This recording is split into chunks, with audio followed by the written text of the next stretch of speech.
Audiolivro Tudo por Amor a Ele, de Josué de Castro. Capítulo 1 Apaixonados por Amor a Ele. Em 1982, quando iniciei o quarto ano da Faculdade de Teologia, fui à sala do diretor do seminário, o pastor Joel Sarli, e informei que, ao término do curso, planejava ir para os Estados Unidos. Disse-lhe que ele não precisava se preocupar com um chamado, um trabalho ao final do curso, já que minha intenção era estudar e aprimorar meu inglês, além de ter uma experiência no exterior. O pastor pareceu surpreso com minha decisão, pois um aluno de teologia do último ano geralmente busca a segurança do emprego após a formatura. Ele questionou se eu estava certo daquilo e respondi que sim, pois já tinha amigos vivendo lá que me apoiariam. Ir para a América era um sonho que eu vinha acalentando havia algum tempo. Falei com o diretor por volta do mês de março. Os dias foram se passando e, quando chegou agosto daquele ano, comecei a ter dúvidas sobre minha decisão. No ano anterior, em setembro, eu havia começado a namorar e, a cada dia que passava, gostava mais da minha namorada. Comecei a refletir sobre meu namoro e a decisão de ir para os Estados Unidos, depois de me formar. Pensava que, se mantivesse minha decisão de ir, provavelmente perderia aquela pessoa tão querida. No entanto, a ideia de ter uma experiência na terra dos sonhos ainda era muito forte. Fiquei dividido: ir ou ficar. No final de outubro, finalmente tomei minha decisão. Ficaria para me casar com a Noeli. Não poderia perder a chance de ter uma esposa tão especial como ela. Chegou nossa formatura. Ficamos noivos. Recebi um chamado para trabalhar como capelão da Escola Adventista de Jardim Utinga, em Santo André, e em 28 de junho de 1983 nos casamos. Já se passaram 40 anos desde então e ainda estamos casados. Pergunte se eu arrependi dessa escolha. Minha resposta é não. Se pudesse voltar no tempo, tomaria a mesma decisão. E você, já precisou abrir mão de um sonho para alcançar algo mais importante? Pode ser um desafio arriscado, porém, precisamos avaliar cuidadosamente o que é realmente valioso. Foi o que fiz quando optei por me casar em vez de ir para os Estados Unidos. Essa decisão teve um impacto significativo na minha história. Quero convidar você a refletir sobre duas parábolas de Jesus. O reino dos céus é semelhante a um tesouro escondido no campo, que um homem achou e escondeu. Então, transbordante de alegria, vai, vende tudo o que tem e compra aquele campo. O reino dos céus é também semelhante a um homem que negocia boas pérolas. Quando encontrou uma pérola de grande valor, ele foi, vendeu tudo o que tinha e comprou a pérola. Mateus 13, versículos 44 a 46. No passado, muitas pessoas optavam por esconder suas riquezas, enterrando-as no solo, para evitar que fossem roubadas por ladrões ou saqueadas por povos invasores. Em alguns casos, quando os proprietários faleciam, o segredo do local de esconderijo se perdia e a riqueza ficava esquecida.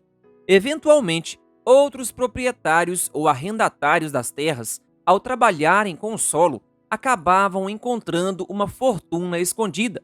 A parábola contada por Jesus parece seguir um enredo semelhante. Contudo, como podemos entender ou aplicar essas parábolas? Elas podem muito bem ser aplicadas a Jesus. Imagine comigo, Jesus encontra um tesouro perdido, uma pérola de raro valor, e então pergunta: como posso adquirir essa riqueza para mim? A resposta é: você terá que pagar um preço altíssimo. Mas qual é? Pergunta ele. Você terá que abrir mão de sua glória, de sua majestade, do comando dos anjos, da convivência santa, da pureza do céu, do amor pleno e da eterna comunhão com o Pai. Você terá que abrir mão de sua divindade. A Bíblia descreve assim esse fato. Ele tinha a natureza de Deus, mas não tentou ficar igual a Deus. Pelo contrário, ele abriu mão de tudo o que era seu e tomou a natureza de servo, tornando-se assim igual aos seres humanos. E, vivendo a vida comum de um ser humano, ele foi humilde e obedeceu a Deus até a morte, morte de cruz. Filipenses 2, versículos 6 a 8, nova tradução na linguagem de hoje. Jesus pensou por um momento e respondeu: Eu pagarei o preço, porque esse tesouro vale a pena. Imagine que tamanha decisão, abrir mão do céu por causa de um tesouro perdido. Então, o que ou quem representa esse tesouro, essa pérola tão valiosa, por quem vale a pena abrir mão de sua divindade? O profeta Malaquias nos ajuda a descobrir quem é esse tesouro. Eles serão para mim particular tesouro, naquele dia que prepararei, diz o Senhor dos Exércitos. Poupá-los-ei como um homem poupa seu filho e o serve. Malaquias 3, versículo 17. Almeida Revista e Atualizada. O profeta está falando de você e de mim. Alegro-me em dizer que você é o tesouro de Jesus. Você é a pérola de grande preço. Para Jesus, não existe nada mais valioso neste mundo do que você. Como disse o pastor Amin Rodor, se fosse colocada em você uma etiqueta de preço, o número seria tão grande que seria impossível de o ler. É de tirar o fôlego o fato de sermos valorizados de maneira infinita e amados de modo tão incompreensível, surpreendente e extraordinário. Entretanto, as Escrituras apresentam essa verdade maravilhosa de maneira clara e inequívoca. Com amor eterno eu te amei, por isso com benignidade te atraí. Jeremias 31, versículo 3. Porque eu estou bem certo de que nem a morte, nem a vida, nem os anjos, nem os principados, nem as coisas do presente, nem do porvir, nem os poderes, nem a altura, nem a profundidade, nem qualquer outra criatura poderá nos separar do amor de Deus, que está em Cristo Jesus, nosso Senhor. Romanos 8, versículos 38 e 39. Porque Deus amou o mundo de tal maneira que deu o seu Filho unigênito, para que todo o que nele crê não pereça, mas tenha a vida eterna. João 3, versículo 16. Deus mostrou o seu amor porquanto nos amou ao enviar seu único Filho ao mundo para que, por meio dele, tenhamos vida. É nisto que consiste o amor, não em que nós tenhamos amado a Deus, mas em que ele nos amou e enviou seu Filho como sacrifício para o perdão de nossos pecados. 1 João 4, versículos 9 e 10, nova versão transformadora. Vejam que grande amor o Pai nos concedeu, a ponto de sermos chamados filhos de Deus, e de fato somos filhos de Deus. 1 João 3, versículo 1. Visto que você é precioso aos meus olhos e digno de honra, e porque eu o amo, darei homens por você e povos em troca de sua vida. Isaías 43, versículo 4. Ninguém tem maior amor do que este, de alguém dar a própria vida pelos seus amigos. João 15, versículo 13. Portanto, sejam imitadores de Deus, como filhos amados, e vivam em amor, como também Cristo nos amou e se entregou por nós, como oferta e sacrifício de aroma agradável a Deus. Efésios 5, versículos 1 e 2. Como é precioso o teu amor, ó Deus! Toda a humanidade encontra abrigo à sombra das tuas asas. Salmo 36, versículo 7, nova versão transformadora. Deus seja louvado por seu amor extraordinário, incomum e maravilhoso que nos torna tão preciosos aos seus olhos. Somos verdadeiramente o tesouro da vida de Deus. Somos o amor da vida dele. Nas suas parábolas, Jesus é o comerciante que vende tudo para comprar a pérola, o tesouro. Então, transbordante de alegria, vai, vende tudo o que tem e compra aquele campo. Mateus 13, versículo 44. Quero destacar que a decisão de Jesus foi tomada com alegria plena. Seus olhos brilharam de alegria, porque ele teria a possibilidade de ter você e eu de volta, o seu grande tesouro. O apóstolo Paulo descreve essa decisão de Jesus. Vocês foram comprados por preço. Agora, pois, glorifiquem a Deus no corpo de vocês. 1 Coríntios 6, versículo 20. Pois vocês conhecem a graça do nosso Senhor Jesus Cristo, que, sendo rico, se fez pobre por amor de vocês, para que, por meio da pobreza dele, vocês se tornassem ricos. 2 Coríntios 8, versículo 9.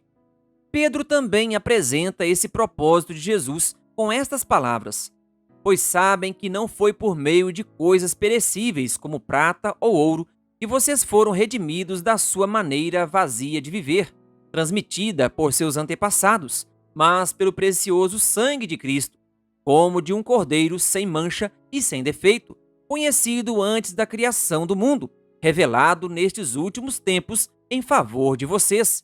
1 Pedro 1, versículo 18 a 20, Nova Versão Internacional. Você vale a vida de Jesus. Que preço imensurável ele pagou por você e por mim. Não consigo compreender o porquê de tanto amor. Ellen White comenta: o preço de nossa redenção jamais poderá ser avaliado enquanto os remidos não estiverem com o Redentor diante do trono de Deus. Quando estivermos deslumbrados com as glórias do lar eterno, então nos lembraremos de que Jesus abandonou tudo isso por nós, que ele não apenas se tornou um exilado das cortes celestiais, mas também enfrentou por nós o risco da derrota e eterna perdição. Nesse momento, lançaremos nossas coroas aos seus pés, entoando o cântico: digno é o Cordeiro que foi morto de receber o poder e riqueza e sabedoria e força e honra e glória e louvor. Apocalipse 5, versículo 12. De fato, somos incapazes de imaginar do que Cristo teve que abrir mão para vir nos comprar e nos resgatar. O mistério desse amor será o tema de nosso estudo por toda a eternidade. Isso tudo é muito intrigante, incompreensível. Não conseguimos medir com nossa régua humana o infinito amor de Jesus, que entregou tudo, inclusive a si mesmo. Quando olhamos para nós mesmos, não conseguimos entender como ou por que você e eu somos tão altamente considerados, a ponto de o céu ser esvaziado por nossa causa. Quando meus filhos eram pequenos, lembro-me de ter assistido ao seriado Chaves com eles, e ríamos juntos das trapalhadas e das histórias engraçadas dos personagens. Um deles, em particular, me chamava a atenção: o Kiko. Eu o via como o mais tolo de todos, sempre simplório e ingênuo, metendo-se em confusão. Depois de se dar mal, ele ia chorar na frente de sua casa, e sua mãe, Dona Florinda, com seus bobs e avental, saía para consolá-lo, chamando-o de meu tesouro. Eu brincava com essa ideia, questionando como alguém poderia considerar um menino assim um tesouro. Algo semelhante acontece comigo, olhando para mim mesmo, com todas as minhas imperfeições, tolices, ingenuidades, deformidades, defeitos e pecados. Não consigo entender como Deus pode me amar dessa maneira e me considerar um tesouro. Mas a Bíblia nos diz que isso é o puro amor. Mas Deus, sendo rico em misericórdia, por causa do grande amor com que nos amou, e estando nós mortos em nossas transgressões, nos deu vida juntamente com Cristo. Pela graça, vocês são salvos. Efésios 2, versículos 4 e 5. Glória a Deus por Jesus nos considerar seu tesouro e suas pérolas preciosas. Louvado seja o nome de Cristo, que pagou o preço infinito para nos ter. Repita, onde você estiver: eu sou o tesouro de Jesus. Eu sou o tesouro de Jesus. Eu sou o tesouro de Jesus. Como alguém cuida de um tesouro? Certamente, você já leu ou ouviu sobre muitas histórias de expedições à procura de tesouros escondidos. Depois de tê-los encontrado, as pessoas lutaram com todas as forças para conservar suas riquezas. Assim também é com Deus em relação a você. Se você é o tesouro dele e se ele pagou um preço infinito por você, com certeza ele vai cuidar muito bem de você. Veja o que a Bíblia nos fala sobre isso. Aquele que não poupou o seu próprio filho, mas por todos nós o entregou, será que não nos dará graciosamente com ele todas as coisas? Romanos 8, versículo 32. Haverá mãe que possa se esquecer do seu bebê que ainda mama e não ter compaixão do filho que gerou? Embora ela possa se esquecer dele, eu não me esquecerei de você. Isaías 49, versículo 15, Nova Versão Internacional. Lancem sobre ele todas as suas ansiedades, porque ele cuida de vocês.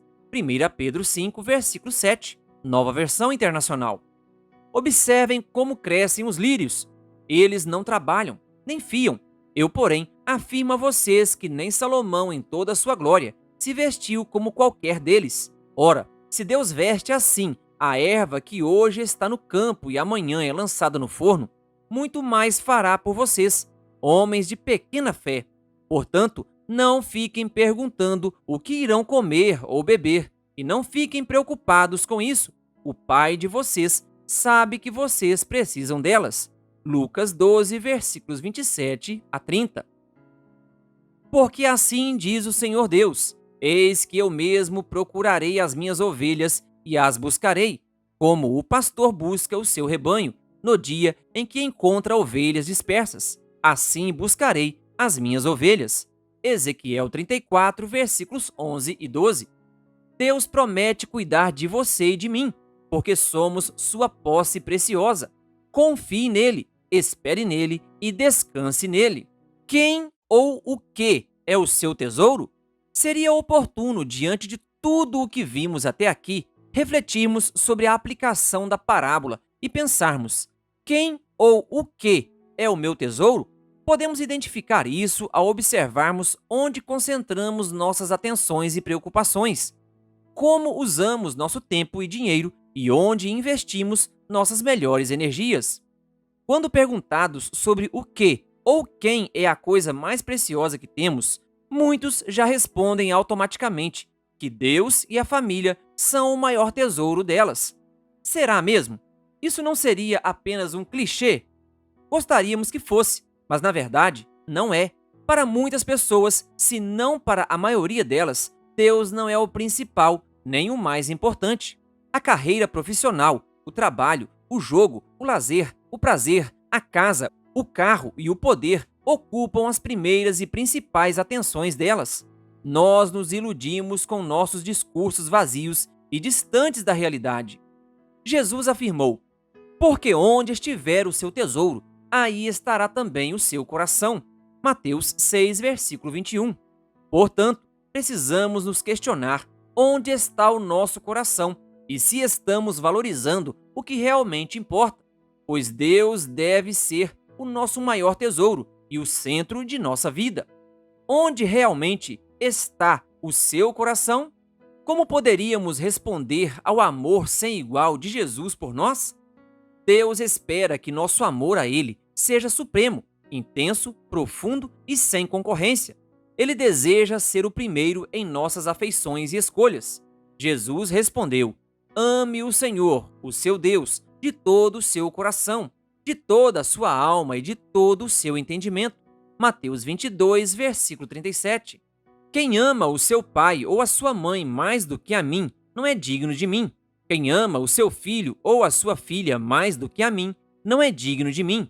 E quem não toma a sua cruz e vem após mim, não é digno de mim. Quem acha a sua vida, a perderá, e quem perde a sua vida por minha causa, esse a achará. Mateus 10, versículo 37 a 39. Mas busquem em primeiro lugar o reino de Deus e a sua justiça, e todas estas coisas lhes serão acrescentadas. Mateus 6, versículo 33. Parece um amor ciumento, egoísta, não é mesmo? Somente um olhar mais profundo, somado a um discernimento espiritual, que nos fará entender que apenas o amor supremo a Deus é que nos capacita e nos prepara para desfrutar de todas as outras coisas em plenitude. É o amor a Deus que nos prepara para amar mais profundamente nossa família, amigos e outras pessoas. Precisamos lembrar que, na lógica de Deus, é preciso perder para ganhar. É preciso abrir mão de algo precioso para receber um tesouro ainda maior. Pois quem quiser salvar a sua vida, a perderá. e quem perder a vida por minha causa, esse a achará. Mateus 16, versículo 25. Jesus nos orienta a negarmos a nós mesmos e tomarmos a nossa cruz diariamente para segui-lo. Jesus dizia a todos: se alguém quer vir após mim, negue a si mesmo. Dia a dia, tome a sua cruz e siga-me. Lucas 9, versículo 23. Pedro queria saber o ganho de tanta entrega. Então, Pedro, tomando a palavra, disse: eis que nós deixamos tudo e seguimos o Senhor. Que será, pois, de nós? Jesus lhes respondeu: em verdade lhes digo que, na regeneração, quando o Filho do Homem se assentar no trono da sua glória, vocês que me seguiram também se assentarão em 12 tronos para julgar as 12 tribos de Israel.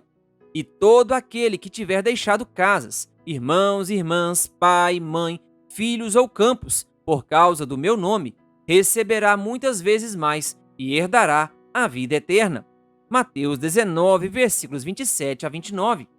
Por fim, Jesus nos lembra que não devemos acumular tesouros na terra, mas no céu. Não acumulem tesouros sobre a terra, onde as traças e a ferrugem corroem, e onde ladrões escavam e roubam. Mas ajuntem tesouros no céu, onde as traças e a ferrugem não corroem, e onde ladrões não escavam nem roubam. Porque onde estiver o seu tesouro, aí estará também o seu coração. Mateus 6, versículos 19 a 21. Por trás do acúmulo de riquezas, além de várias possibilidades como alimentar o ego, a ganância e a ambição, está a ilusão de confiança e segurança que elas podem trazer. As pessoas acreditam que os bens garantirão o futuro, proteção, saúde, conforto e paz. No entanto, essas garantias são como uma sombra que desaparece quando o sol deixa de brilhar. A única segurança verdadeira que temos no presente ou no futuro está em Jesus Cristo, o Senhor do tempo, das circunstâncias e da paz. Por isso, devemos fazer de Jesus o nosso tesouro no céu e na terra. Então, nosso coração acompanhará o nosso tesouro. Alguns personagens bíblicos nos ajudam a decidir onde focar nossa vida. Veja algumas escolhas. Abraão. O Senhor disse a Abraão: saia da sua terra, da sua parentela e da casa do seu pai e vá para a terra que lhe mostrarei. Partiu, pois, Abrão, como o Senhor lhe havia ordenado. Gênesis 12, versículos 1 e 4. Moisés. Pela fé, Moisés, sendo homem feito, recusou ser chamado filho da filha do faraó, preferindo ser maltratado junto com o povo de Deus, a usufruir prazeres transitórios do pecado. Ele entendeu que ser desprezado por causa de Cristo era uma riqueza maior do que os tesouros do Egito, porque contemplava a sua recompensa. Hebreus 11, versículos 24 a 26. Davi. É melhor passar um dia no teu templo do que 1000 dias em qualquer outro lugar. Salmo 84, versículo 10. Nova tradução na linguagem de hoje. É melhor um dia na casa, na presença de Deus, do que 3 anos no melhor resort, spa ou qualquer outro lugar do mundo. Paulo pensava que essas coisas eram valiosas, mas agora as considero insignificantes por causa de Cristo. Sim, todas as outras coisas são insignificantes comparadas ao ganho inestimável de conhecer a Cristo Jesus, meu Senhor. Por causa dele, deixei de lado todas as coisas e as considero menos que lixo, a fim de poder ganhar a Cristo e nele ser encontrado. Quero conhecer a Cristo e experimentar o grande poder que o ressuscitou. Filipenses 3, versículos 7 a 10, nova versão transformadora. O que esses homens têm em comum? O desejo por Deus e por cumprir sua soberana vontade. A confiança inabalável deles em um Deus que não erra e que ama como ninguém, e o desejo de ser íntimo de Deus e ser guiado por Ele. O maior interesse deles era ter Deus e viver na presença dele.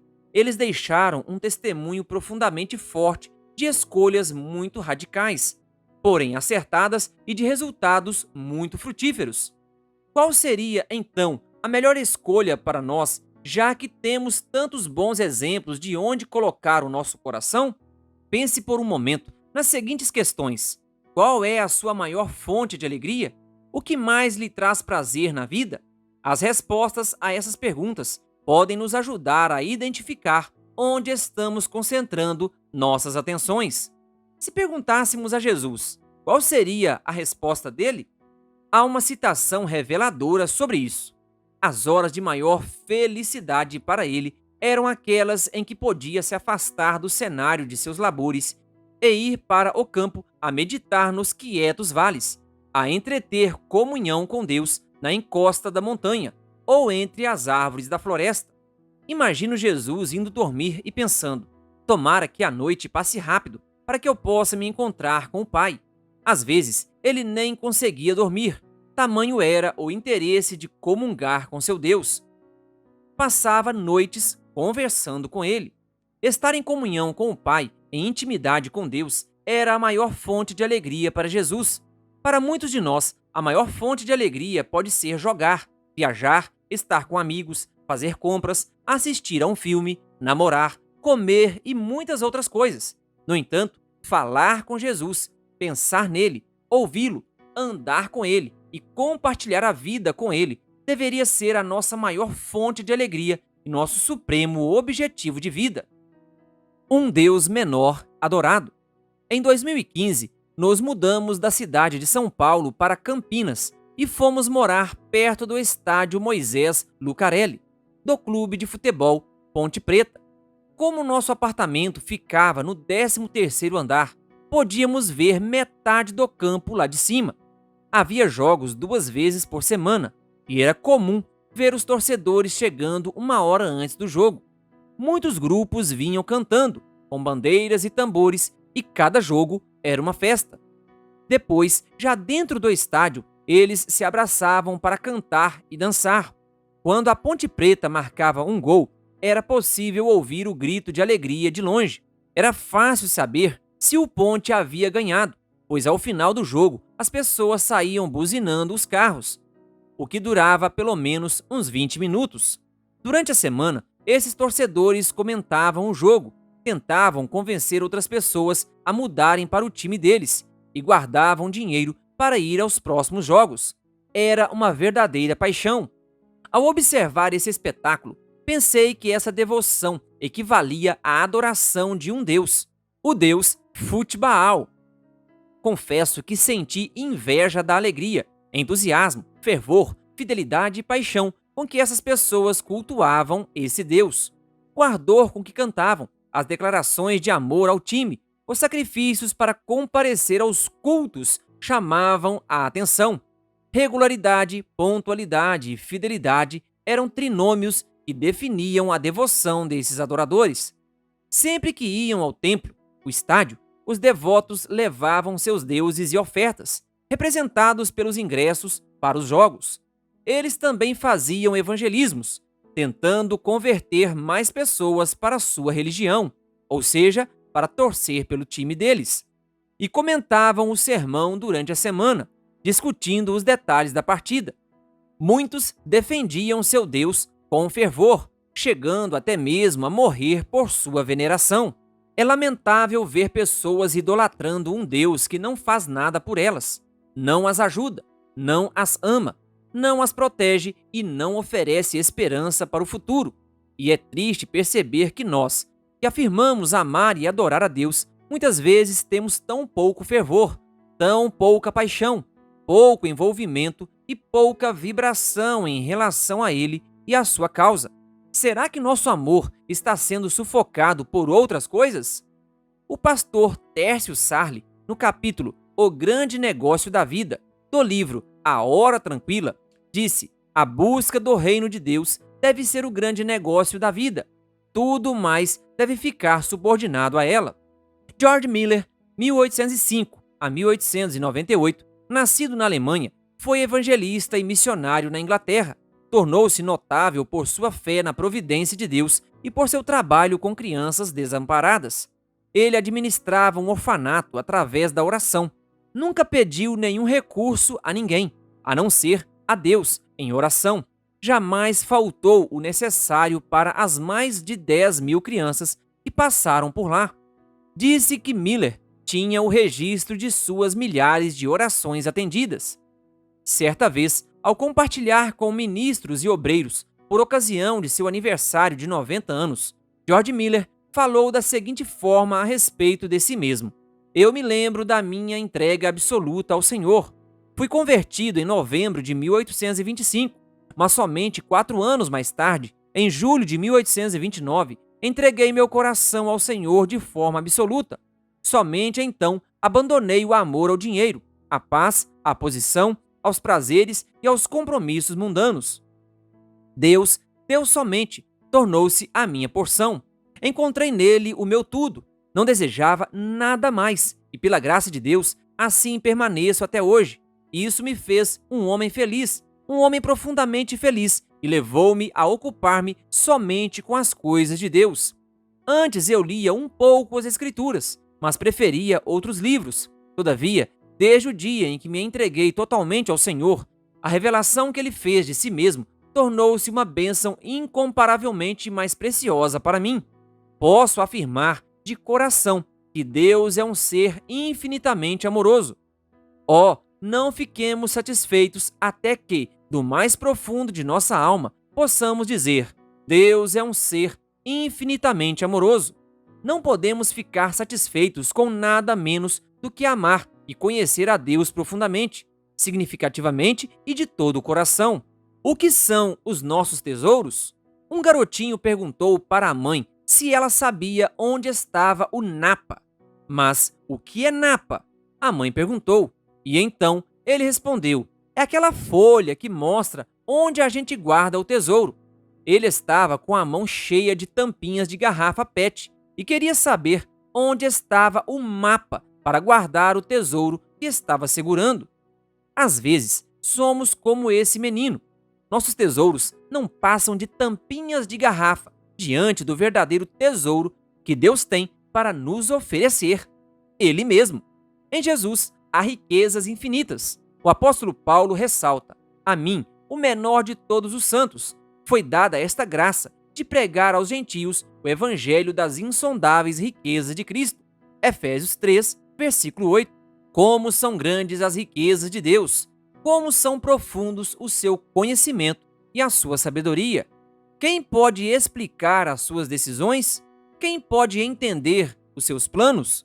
Romanos 11, versículo 33, nova tradução na linguagem de hoje. Nosso desafio. O preço que temos a pagar para adquirir essa pérola, chamada Jesus, é a entrega de nós mesmos sem reservas. Somos chamados a colocar todos os outros amores em segundo plano, para dar lugar ao amor supremo. Somos convocados a fazer de Deus o primeiro, o principal, o amor de nossa vida. Isso vai ajustar todas as demais paixões, inclusive afastando de nós a afinidade com o que é fútil e inútil. Somos motivados a renunciar às paixões nocivas que nos desviam de Deus. O apóstolo Paulo esclarece que as pessoas que pertencem a Cristo Jesus crucificaram a natureza humana delas, junto com todas as paixões e desejos dessa natureza. Gálatas 5, versículo 24, nova tradução na linguagem de hoje. Somos de Cristo e Ele é nosso. Dele deveriam ser as nossas maiores, melhores e mais profundas afeições. Alguém disse: dar o primeiro lugar ao reino de Deus é mudar a vida para o lado da alegria genuína, para o campo da esperança, para o lado brilhante da vida. É optar pelo governo de Deus, é usufruir livremente tudo o que Deus nos disponibilizou para a nossa felicidade. Seguir Jesus requer ousadia, coragem e decisão. Amar é mais que um sentimento, é uma decisão de querer amar e continuar amando.